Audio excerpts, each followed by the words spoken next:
Hare Krishna. Hare Krishna, dear devotees. Please join us today in the study of Bhagavad Gita. Today we'll be studying chapter 1, VISHAD, observing the two armies. And in this chapter, as we understand, there is an observing the two armies by who? By Arjuna, and how he becomes hesitant, how he is bewildered. And he gives different reasons for not fighting, for not engaging in this warfare. And how that has been referred to as yoga. Yoga means connecting to the Supreme, because that is the essence. How various positions related to the body causes us to become bewildered in this material world, and we forget our true dharma, dharma of the soul. Jivera Surupaya Kṛṣṇa Nityadas. So please join us. Let's start with Jayarada Mata prayers, and then we'll do Guru Pranati followed by the first verse and the chapter coverage. Hare Krishna.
Please join us for the invocation prayers. Invocation prayers for Bhagavad Gita are given in the introduction section. So all these are listed there. So you can recite them, and it is very favorable because it invokes the blessings of the Lordship and the Acharyas and the Vaishnavas, so that we can, be in the right mode, be in the right state. Please join us for the Mangalacharana prayers, for the invocation prayers for Bhagavad Gita. Starting with Guru Pranati. Namo Vishnu Padaya Krishna Pristhaya Bhutale Srimate Bhakti Vedanta Swami Niti Namine Namaste Saraswati Deve Gaurvani Pracharine Nirvishesha Shunyavadi Paschatya Deshitarine Om Ajnana Timirandhasya Jnananjana Shalakaya Chakshurunmilitam Yena Tasmai Shri Gurave Namaha Shri Chaitanya Manobhishtam Sthapitam Yena Bhutale Swayam Rupa Kadamahyam Dadati Swapadantikam Vandeham Shri Guru Shri Yutapad Shri Gurun Vaishnavamscha Shri Rupam Sagrajatam Sagana Raghunatham Vitam Tam Sajivam Sadvaitam Savadutam Parijana Sahitam Krishna Chaitanya Devam Shri Radha Krishna Padan Sagana Lalita Shri Vishakha Vitamscha He Krishna Karuna Sindhu Deenabandhu Jagatpate Gopesha Gopika Kanta Radha Kanta Namostute Tapta Kanchana Gaurangi Radhe Vrindavaneshwari Vrishbhanu Sute Devi Pranamami Hari Priye Vancha Kalpatarubhyascha Kripa Sindhubhya Evacha Patitanam Pavanebhyo Vaishnavebhyo Namo Namaha Shri Krishna Chaitanya Prabhu Nityananda Shri Advaita Gadadhara Shivasadi Gaur Bhaktavinda Hare Krishna Krishna Krishna Hare Hare Hare Rama Rama Rama Hare Hare Hare Krishna.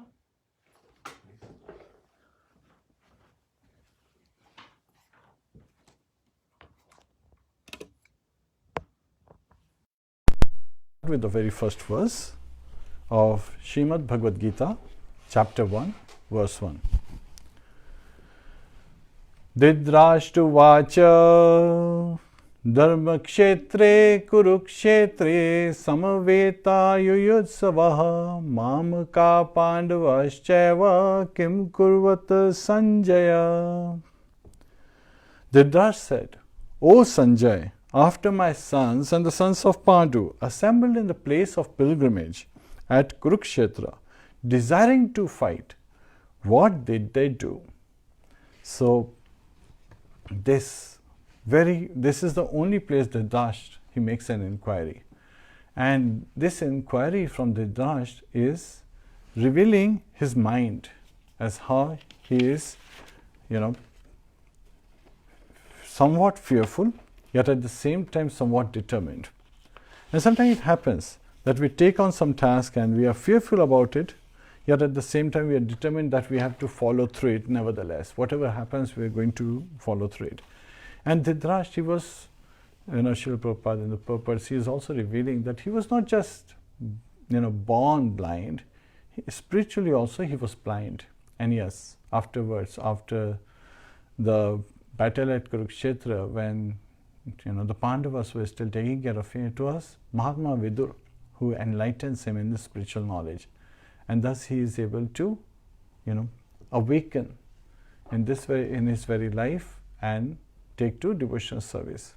So again it has been stressed that unless somebody takes the path of devotional service, all other paths, would lead to their respective results. But at the same time, to be able to go back home, back to Godhead, one has to take to devotional service. Not just to rituals, but understand the spirit behind the rituals so that we can spiritualize our life, our actions, our words, our mind, and the very being. So our body is actually a temple of Lord. And that's why we decorate the body with Vaishnava Tilak. So that's another way of expressing, so that when we look at another devotee, we are reminded of who? Shri Shri Radha Kṛṣṇa. And we become very joyful. It is very interesting that, in India, when we were going from places to places, and every time we would see the devotee, it will bring out a smile on our face. And, very openly, without even, any restriction, we can, have that conversation, wish each other, well, and continue to converse. And what do we converse about? None other than Shri Shri Radha Kṛṣṇa. We simply starts with the chanting of the holy name. Hare Kṛṣṇa, Kṛṣṇa Kṛṣṇa, Hare Hare, Hare Ram, Ram Ram, Hare Hare. So here, the first 13 verses, means again 2nd through 13, is basically observation of the two armies based on what Sanjay is observing. So he is revealing what he is observing, and actually he continues till the end of Bhagavad Gita, and he gives the response to this question, that at this holy place at Kurukṣetra, the Pandavas, along with their army, and the Kauravas with their army, they are gathered to fight. And what happens? What did they do? So the activities have been revealed by Sanjay, till the end of the battle, which lasts 18 days. Now, this question is based on the fear that Dhritarashtra has. Because what's the first fear? That this battle has been arranged to take place at Kurukṣetra, which is Kurukṣetra, the place where Kurus would perform great sacrifices. It is actually a very religious place, and this is where there were 5 ponds been dug by none other than Parshuram, where all the blood from the Kshatriyas that he had killed, that was stored, and so forth. And also at Kurukṣetra there was a boon by Lord Indra, the king of the demigods, that whoever will leave their body at Kurukṣetra will attain heavenly abodes. So if you don't go back home, back to Godhead, at least you will get better life. So this was the motivation for the various kings who joined either parties. And Lord Kṛṣṇa, he became the charioteer of Arjuna, and the chariot he was driving was actually given by Agnidev. So we will be looking at some of those aspects.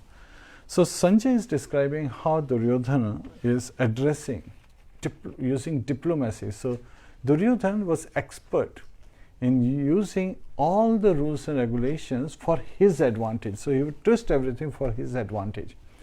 And this is exactly what he does in these verses that Sanjay reveals.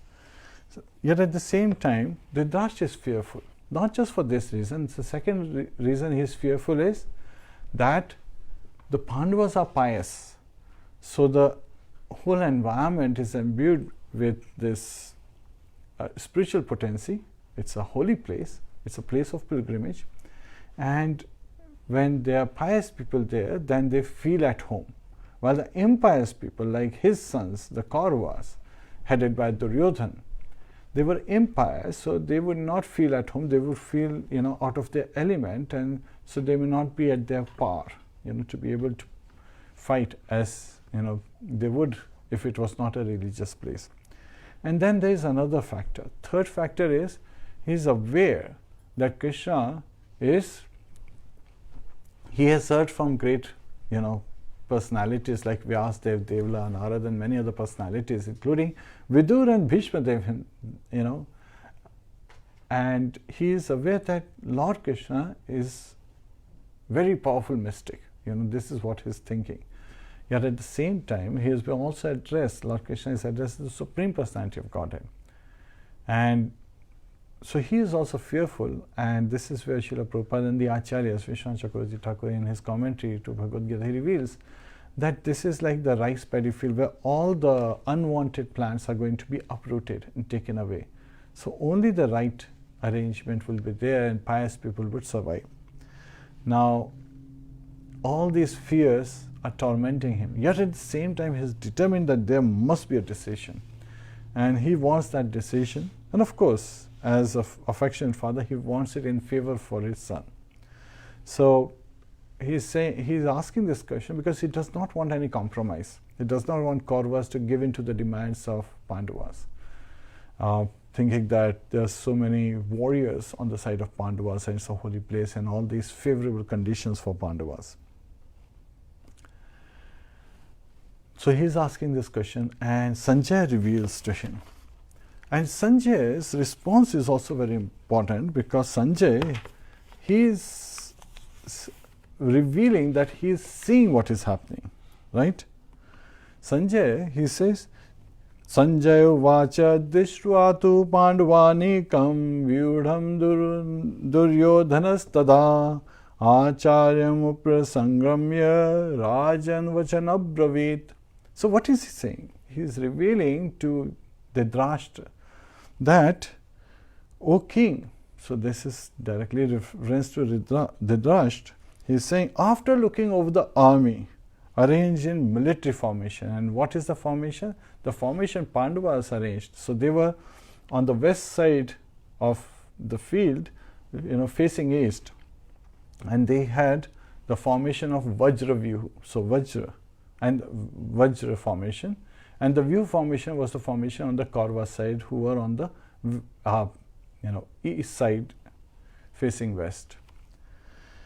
And he is saying, looking at that military formation of the Pandavas' armies, King Duryodhana. So he is saying, Raja Vachana Braveed. So this second Raja is referring to Duryodhana. So he is actually hinting that you, my dear king, Dhritarashtra, you are not actually the king. It is your aspirations that to have Duryodhana as the king. So he is really the king, and he is speaking to who? To the commander-in-chief. So he is going to, speak the following words. And Duryodhana at that time, so continuing from verse 3 onwards, Duryodhana at that time approaches the commander-in-chief of Kuru army. Of course, he would not approach the commander-in-chief of the Pandavas army, because that's not his concern. He's going to fight with them. He's approaching his commander-in-chief. And who's the commander-in-chief on the Kuru's army? It is none other than Dronacharya, who is his teacher. Now, the interesting aspect is, he is referring to Dronacharya, not as commander-in-chief, he is referring to my dear teacher. So in the translation, Srila Prabhupada, he is identifying, he is saying Acharya, right? One who sets by example, my dear teacher. He is saying, behold the army of the Pandavas. Look at this army of the Pandavas, which has been very nicely arranged. And nicely arranged by who? By your disciple, the son of Drupada. This is, he is referring to Drishtadyumna. And he is showing that, my dear teacher, you have been very lenient in the past. You knew that Drupad performed this great sacrifice to beget a son who would be the cause of your death, who would be able to kill you. And from the sacrifice, he received a son, this man by the name Drishtadyumna and Draupadi. So again, they were brothers, sisters, both came from the fire, and on the sacrifice, they walked out from that fire. They did not have a natural birth, as it said. So he's referring that you knew Drishtadyumna would be, the cause of your death, and yet at the same time, you, as a lenient teacher, you accepted him as your disciple, and he learned all the military art from you. And having learned that art from you, he's using it against you, right? He has arranged this Vajra formation based on Arjuna's recommendation. He has set it up, and of course, his advisor is none other than Lord Shri Kṛṣṇa. So he has arranged this, and he is also addressing that there are great warriors in this army. Not just the formation is great, there are 7 Akshahini, and Kauravas are 11 Akshahinis. So they are much smaller in size, and he is saying that there are many heroic bowmen equal in fighting to Arjuna and Bhim. So Duryodhana is referring to, speaking with Dronacharya, the commander-in-chief of the Kuru army. He is saying that there are great warriors on the side of Pandavas. And then he starts listing some of the great warriors. Drishtiketu Chekitanaha Kashi Rajascha Viryavan Purujit Kunti Bhojascha Shaibascha Narapungavaha. So he is listing that there are great heroic powerful fighters like Drishtiketu, Chekitana, Kashi Raja, Purujit Kunti Bhojan Shaibya. So he is actually showing that, my dear teacher, you should not be lenient anymore. He is indicating that you have been very lenient in the past, but should not be. And then he further continues to list that there are mighty other warriors like Yudhvana, Uttamoja, the son of Subhadra and the son of Draupadi. Right? Son of Draupadi is Abhimanyu. Uttara is, Subhadra is Abhimanyu, and then Draupadi had 5 sons, one from each of the Pandavas. And all these warriors are great chariot fighters. So he's identifying chariot fighters because chariot fighters would be fighting with chariot fighters. The ones on horses would be fighting with the other warriors on horses, the one on elephants. So there was some set of rules they were established. So he's identifying that these are chariot fighters and they would be fighting, and these are very skilled. They have been all successful. Now, being a diplomatic person, he doesn't want to offend Bhishma Deva or other kings. So he immediately switches his position. Duryodhana is expert in switching his position. And Duryodhana, after that life, he is reborn as Kali. So he is Kali personified in the current age. So we have to understand the nature of Kali age, and when we study Duryodhana, we come to know the nature as how in the influence of Kali age, our mind, plays various games with us, and all the circumstances around us actually puts us in similar bewilderment as Arjun faces here. So he is saying, but on our side, there are great personalities like you.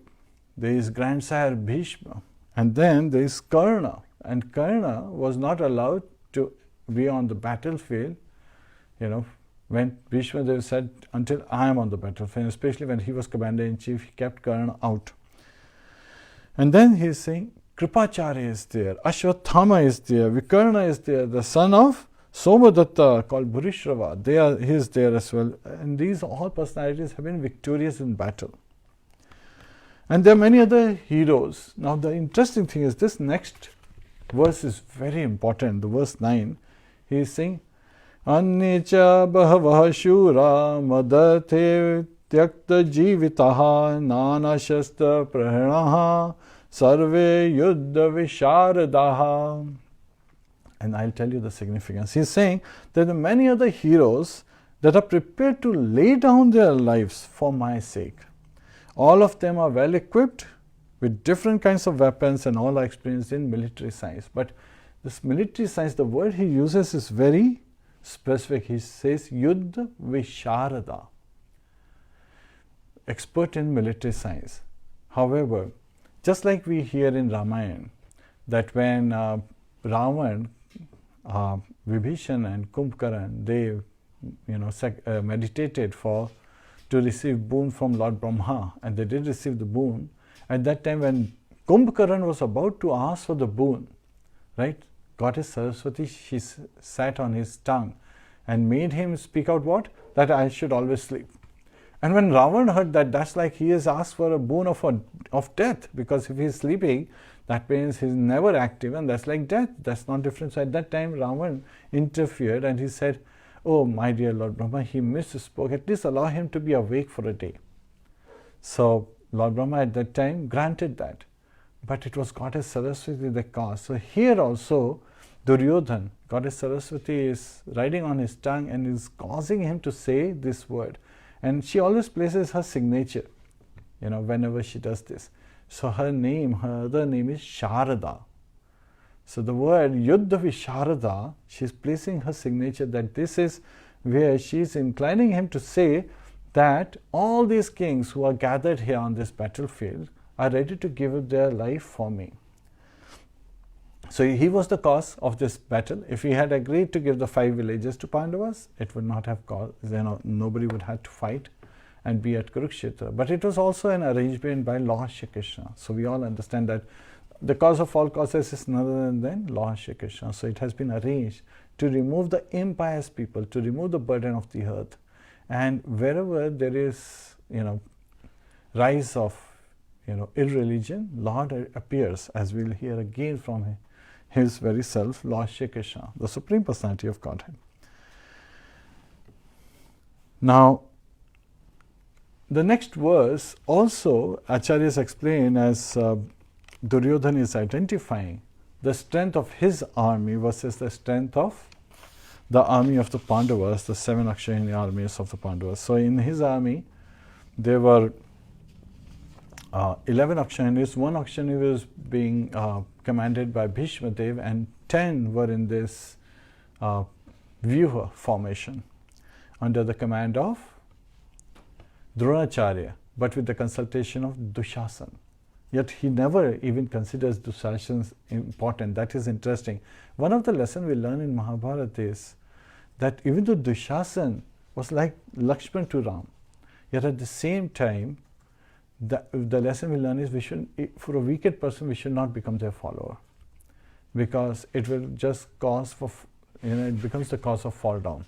However, we also understand that everyone who died on the battlefield at Kurukṣetra, at this battle of Kurukṣetra, they were able to see Lord Kṛṣṇa at the last moment of their life and were able to return back home, back to Godhead. And sometimes it is very bewildering that people say, wait a minute, even the bad, other brothers of Duryodhana, they were able to go back. Was Duryodhana able to go back? No, because he was hiding.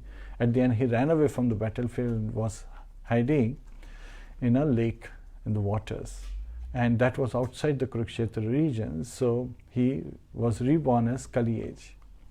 So at this current times, the personified Kali. Yet at the same time, Kali age does approach Lord Shri Kṛṣṇa. So there is some confusion out there that how could he be born as Kali age later on when Kali age approached Lord Shri Kṛṣṇa at the onset of the war. So those are other important pastimes which are outside the purview of the current session, but we will cover them as and when relevant. So here till 13, so again he is identifying, Duryodhana is referring and identifying to Dronacharya, aparyatam tad asmakam balam bhima bhirakshitam paryaptam tamidam etesham balam bhima bhirakshitam. So he is saying aparyaptam tad asmakam. Our strength is immeasurable, but aparyaptam also means not sufficient, right? And he's saying it's properly protected, perfectly protected by Bhishma Dev himself, grandsire Bhishma. Whereas the strength that is protected by Pandavas, specifically by Bhima, is limited. But paryaptam also means sufficient. So acharyas, they identify that the context, what he is saying is still under the influence of Saraswati Devi and is revealing that they have sufficient strength while we don't. And at the end of this war, again, on his side there were only 3 warriors. They stay alive on the side of Kurus, while there are 8 personalities, they are alive on the side of the Pandavas. What are the 8 personalities on the Pandavas side? The 5 Pandavas, Lord Shri Kṛṣṇa, Satyaki and Yuyotsu. And on the side of Kurus there were only 3, Ashwathama, Kripacharya and Kritvarma. So everyone is going to die on this battlefield, and this is not because of this arrangement that Duryodhana has incited. It is all arranged ultimately by none other than Lord Shri Kṛṣṇa to deliver the burden of the earth. So then, at that point, Bhishma Dev, grandsire Bhishma, to encourage Duryodhana, he blows his conch shell. So like a lion he is blowing the conch shell, giving joy to who? Giving joy to Arjuna? No, giving joy to Duryodhana. So Duryodhana is feeling, yes, Bhishma Dev is here to protect, because he has taken this Bhishma vow, right? This difficult vow that he will always protect the dynasty of Kurus. So he is here to protect us. And after that conch shell, the drums, the bugles, everything, were blown, and the sound was very tumultuous, out of harmony, and very disorganized, it is said. Now from 14th verse to 20th verse in this chapter, chapter 1, it describes the signs of victory for the Pandavas. All the great signs are visible. So Sanjay is describing the various signs of victory for the Pandava army, and especially to the transcendental sound of the conch shells of Lord Shri Kṛṣṇa and Arjuna. So they are all specifically being identified. So verse 14 through 20, and the first step is, first is that Arjuna is on this chariot driven by the 4 horses. And sometimes unscrupulous scholars, they use this analogy of Arjuna on a chariot to create their own, manufactured by their mind, some commentaries, but acharyas completely deny that. They basically identifying that this was a chariot given by Agni, which was sufficient to conquer in all 10 directions, 8 directions horizontally and up and down. So he was on this chariot, and he had even fought with Indra and had held Indra back. So it was such a great chariot that he had received from Agni Dev. And on top of that, he is holding this Gandiva bow, which he had received from Varun Dev, the Lord of the Ocean. and he had received the the quiver of arrows, with unlimited arrows in there, with divine arrows. So he is very well situated. And who is his charioteer? His charioteer is none other than Lord Shri Kṛṣṇa, the Supreme Personality of Godhead. And at that time, they blew the conch shell. Panchajanyo Hrishikesho Devadattam Dhananjaya Paundram Dadmo Mahashankam Bhima Karma Vrakodaraha. So Panchajanya conch is blown by none other than Lord Shri Kṛṣṇa. So that's his conch, the transcendental conch shell. And Arjun blew the Devadatta. Now Devadatta was a special conch shell that was given to Arjun by Mayadanav. When Arjun saved his life, actually Lord Kṛṣṇa saved his life and asked him to build this beautiful assembly hall for the Pandavas. And the voracious eater and performer of Herculean task, Bhima, he blew his terrific conch shell called Paundra, and this was a giant conch shell that again Mayadanav had provided.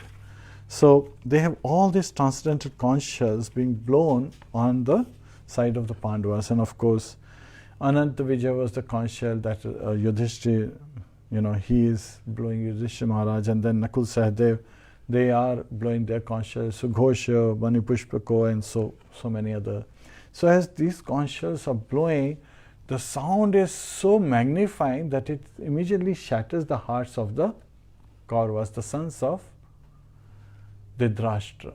Now who is telling this commentary? This is being told as seen by Sanjay to Dhritarashtra. So you can imagine at this moment Dhritarashtra, his heart is weeping. He is seeing that yes, what he was fearing is coming to life. Their declaration of fight is not as good, while Pandavas, they are really charged up, they are really energized, and they have the support of none other than the Supreme Personality of Godhead, Lord Shri Kṛṣṇa. So all the great signs are visible, and on top of that, who is riding the flag of Arjun? Hanuman. So Hanumanji, so Bajrangbali, he is on the, so that's to give, he was very proud, Hanumanji is very proud of his weight, his heavy weight.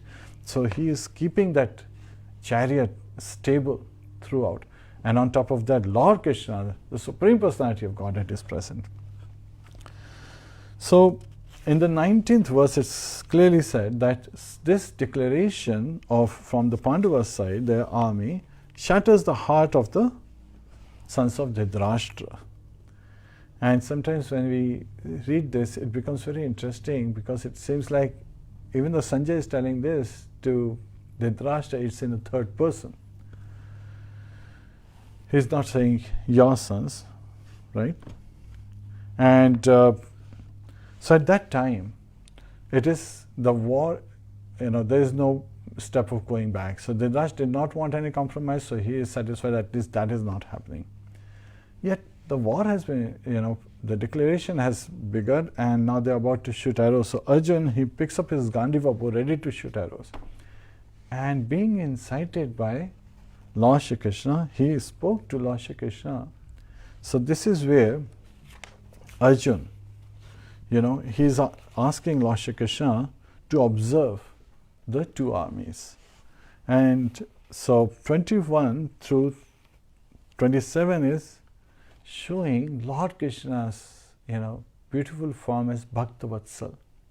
So Lord is Bhaktavatsal, so he keeps his devotee very close to his heart. If something is very dear to you, you keep it close to your heart. So to the Lord, his devotees are very dear. So he is keeping Arjun very close to his heart. So that's why he is agreeing to serve, even just like an affectionate father is always ready to take care of his son. And from our eyes, if we do not know the relationship, we think that the man is serving the boy. But in reality, it is father who is affectionately loving his son when taking care of his son. So similarly, Lord Kṛṣṇa, he is Bhaktavatsal, and that is visible. Arjun is actually ordering Lord Shri Kṛṣṇa to please take my chariot to the middle of the two armies, because I would want to see who are these kings who have gathered here, to help the evil-minded sons of Dhritarashtra. Now Dhritarashtra is listening it from Sanjay, so you can imagine what's happening to him. So when Arjun is asking this, Lord Kṛṣṇa understanding, and he is referring to Lord Kṛṣṇa as Achyuta, one who never falls down. And so Lord Kṛṣṇa, he takes the chariot in the middle of the two armies, but very specifically right in front of Dronacharya and Bhishma Dev, grandsire Bhishma. Now when Lord does this, he does this intentionally, because by seeing Dronacharya and Bhishma Dev and all his relatives, his uncles, his cousins, and his family relatives on both sides, on the two armies, Arjun is going to get bewildered. But here, that is what is intended so that Bhagavad Gita can be spoken. In Srimad Bhagavatam, Parikshit Maharaj is cursed by Shringi, the son of Shamika Rishi, so that Srimad Bhagavatam can be spoken. Here, Arjun is bewildered so that Bhagavad Gita can be spoken and the disciplic succession can be re-established, which had broken in the due course of time, as we will hear in the second verse of 4th chapter. Hare Krishna. So, seeing everyone assembled, Arjun, he is facing a dilemma within himself. He is getting bewildered. Sometimes it happens, right? When we are looking at something and then we are seeing losses all around. It may be the right thing to do, but looking at the losses, all around, we sometimes get bewildered and we fail to execute our duties just because we are attached to those fruits of results. And this is associated with the body, right? From the body, means again, lust develops. I leads to lust when we associate and think that I am this body. And with respect to relationship to the body with all other objects, envy develops. So I actually leads to envy and other objects leads to lust. So the more we get, more we want. That is lust. So that's associated with things that's belonging to us. Aham mameti, as Prahlad Maharaj says. I and mine. Mine leads to lust and I leads to envy. So Arjun, he expresses his doubts. So now he is expressing, overall, in Bhagavad Gita, he is expressing 5 reasons. He's giving 5 reasons not to fight, not to engage in this warfare. And this is called rationalization, because he's rationalizing on the bodily platform, while not understanding that there is a higher platform, which is Sanatana Dharma. So he's looking at his Swarup Dharma, his prescribed duties, not looking at his Sanatana Dharma, his constitutional position as living entity. Jivera Swarupoye Krishna Nityadas. Rather, he's saying, these are my brothers, so they are associated with my body as my brothers, as my cousins, as my uncles, as my grandsire, grandfather, as well as my teacher, and so forth. So he is becoming compassionate towards all his, all the gathered warriors on the battlefield. So he is expressing his doubts from 28 to 46 of this chapter. So that is the complete conclusion. So from 28 to 31, he is showing compassion. So devotees, they are naturally compassionate, but in their dealings, and they don't want to hurt anyone, especially the loved ones, because that's the sangha, right? And so being filled with compassion, he forgets himself when he sees, his relatives, and especially grandsire Bhishma and Dronacharya. So he gives various reasons, as he is becoming fearful due to the material consumption, thinking I am this body. And then the second reason he is giving is to enjoy, you need your relatives, right? Alone, if you get the wealth of the world, but there is no one to enjoy it with, it doesn't lead to any happiness. That's again with respect to body he is thinking. That if I have all these kingsmen, and if I win in this battle and they are still alive, then we would enjoy together. But that is not the case here. And his third reason is regarding his thinking that I am very saintly. So we should be saintly and we should be fearful of sinful reactions. So Arjuna is identifying that killing of one's family would be sinful. And a person who kills the families, and further causes irreligion to prevail, they go to hell, they dwell in hell. So that is his aspect. So now that's the last reason, dwelling in hell. The destruction of a family, of a dynasty, will lead to unchaste women, because they would be exploited by unchaste men, and there won't be proper samskaras, and the Varna Shankara, unwanted progeny, unwanted children will be born, which will lead to all the rituals being neglected, and especially Pindadan, the offering to the forefathers, and that would lead to the end of the spiritual civilization. And in that case, he decides not to fight.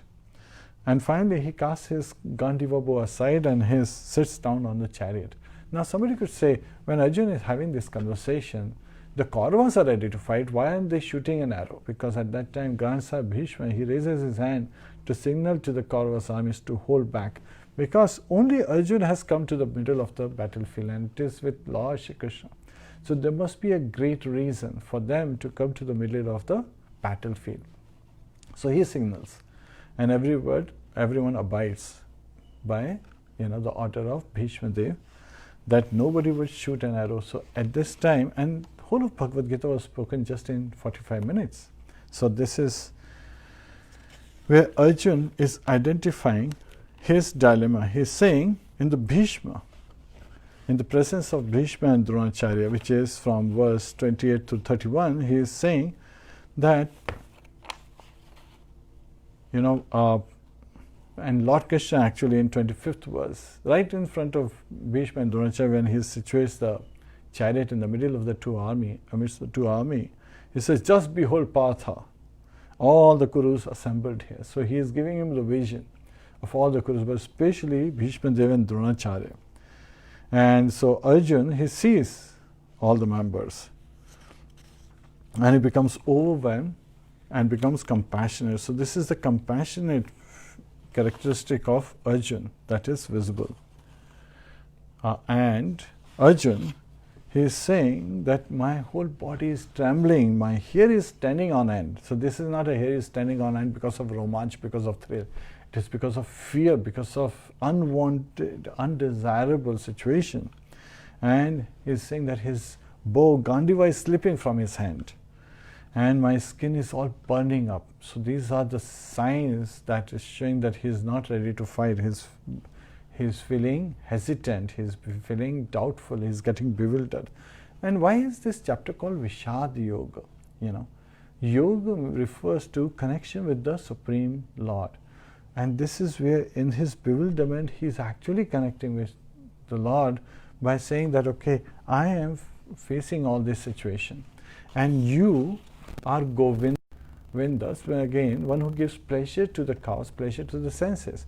So you should give pleasure to the senses, so you should support me. He's rationalizing his position, even though his argument is based on bodily conception of life, his bodily platform. He is trying to say that you should give pleasure, not realizing that we desire pleasure when we serve the Lordship.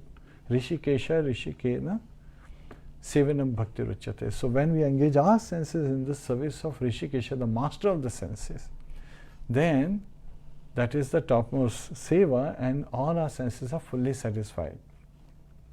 So he is misunderstanding when he is calling out Lord Kṛṣṇa as Govinda and Rishikesha. And that is being also identified by the Acharyas and Srila Prabhupada in the purports.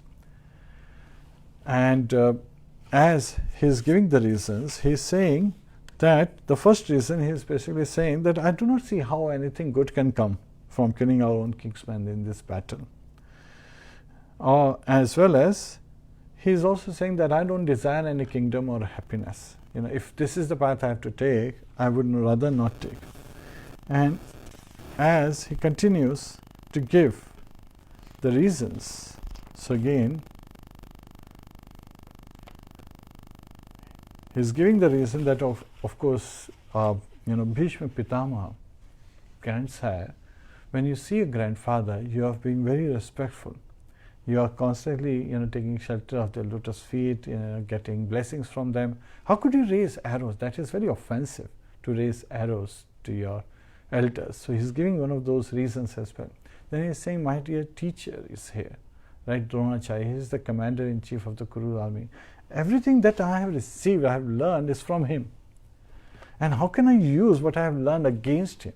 I should actually be, supporting him in all respects. And you're asking me, I have been placed in this situation to fight with him.